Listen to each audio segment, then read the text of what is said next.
Hi friends, good morning. இன்னைக்கு June 22க்கான news paper analysis பார்க்க போறோம். இடத்துல பாருங்க, PMK demand CBI enquiry into spurious liquor deaths அப்படின்னா போலியான, ஸ்பூரியஸ்னா போலியானங்க, ஸ்பூரியஸ் கோல்டு அப்படின்னு சொல்லுவாங்க, போலியான கோல்டு. அடுத்தது எடிட்டோரியல் பாருங்க, testing times that national testing agency needs an overhaul to regain credibility. Overhaul அப்படின்னா ஒரு சேஞ்ச் தேவைப்படுதுங்க. நேஷனல் டெஸ்டிங் ஏஜென்சிலேயே ஒரு சேஞ்ச் தேவைப்படுது.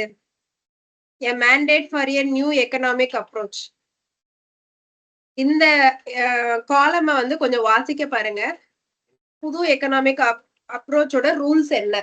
பங்களாதேஷ் பிரைம் மினிஸ்டர் வந்து arrives on a 2-day visit to India.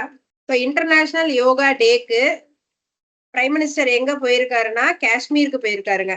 So நம்ம அங்க பாரம்பரியத்தோட யோகா எப்படி கனெக்ட் ஆயிருக்குன்னு சொல்றாரு. ஸோ டல் லேக் பக்கத்துல இந்த ஒரு கேம்பிங் நடந்திருக்கு. நம்ம பிசினஸ்ல பாருங்க, growth sacrifice view grows in monetary policy committee அப்படின்னா இப்போ நம்ம ஆர்பிஐ கவர்னர் வந்து எந்த ரேட்ஸையுமே சேஞ்ச் பண்ணல, எல்லாமே அப்படியே மெயின்டைன் பண்ணியிருக்கோம். இந்த மாதிரி 2023-24 ஃபினான்சியல் இயர்லயும் இப்படி ரேட்ஸ் எல்லாம் அன்செக்டா விடும்போது என்னாச்சுன்னா நம்மளுக்கு ஒரு ஸ்டேட்டஸ் கியூசம் அப்படின்னு ஒரு கண்டிஷன் வந்து வந்துச்சு.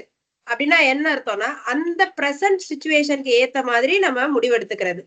ஸோ ஃபியூச்சரையோ அதெல்லாம் கன்சிடர் பண்ணாம இப்ப பிரசன்ட்டுக்கு இது தேவை அப்படின்னு சொல்லிட்டு அவங்க முடிவெடுத்துக்கிறது தான் ஸ்டேட்டஸ் கியூனிசம். அதனால என்ன ஆகும்னா growth வந்து நடக்காம போயிடும். ஸோ நம்ம growth வந்து சாக்ரிஃபைஸ் பண்ற மாதிரி இருக்கும் அப்படின்னு சொல்லியிருக்காங்க. ஓகேங்களா? சோ இத வந்து ஒரு 2 பேர் வந்து ரொம்ப வார்ன் பண்ணிருக்காங்க.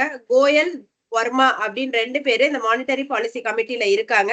அவங்க வந்து இந்த வாட்டி ரேட் கட் பண்ணணும் அப்படின்னு சொல்லிட்டு இருக்காங்க. இல்லாட்டினா இந்த மாதிரி growth வந்து நடக்காம போயிடும், growth வந்து நம்ம விட்டு கொடுக்குற மாதிரி ஆயிடும் அப்படின்னு சொல்லிட்டு இருக்காங்க. So private sector activity perks up அப்படின்னா பிரைவேட் செக்டார்ல நல்ல முன்னேற்றம் இருக்கு. RBI's RAW stresses on customer protection in NBFC sector. So ஆர்பிஐயோட ராவ் அப்படின்றவர் வந்து எக்ஸிகியூட்டிவ் டைரக்டர் லக்ஷ்மிகாந்த ராவ். அவர் வந்து என்ன சொல்லியிருக்காருன்னா கஸ்டமர் ப்ரொடக்ஷன்ல என்பிஎஃப்சிஸ் வந்து ரூல்ஸ் எல்லாம் கரெக்டா ஆர்பிஐ சொல்ற ரூல்ஸை ஃபாலோ பண்ணணும்னு சொல்லியிருக்காரு.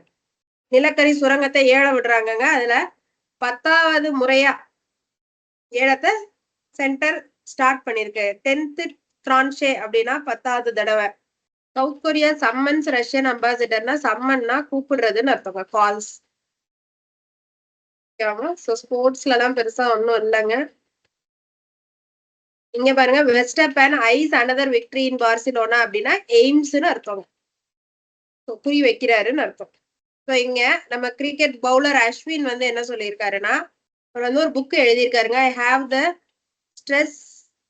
த streets a Kutti cricket story அப்படின்னு ஒரு புக் எழுதியிருக்காரு. அதுல அவரோட கிரிக்கெட் ஜேர்னியை பத்தி சொல்லியிருக்காரு. சரிங்க, அதோட என்னையோட நியூஸ் முடிஞ்சுங்க. Thank you friends.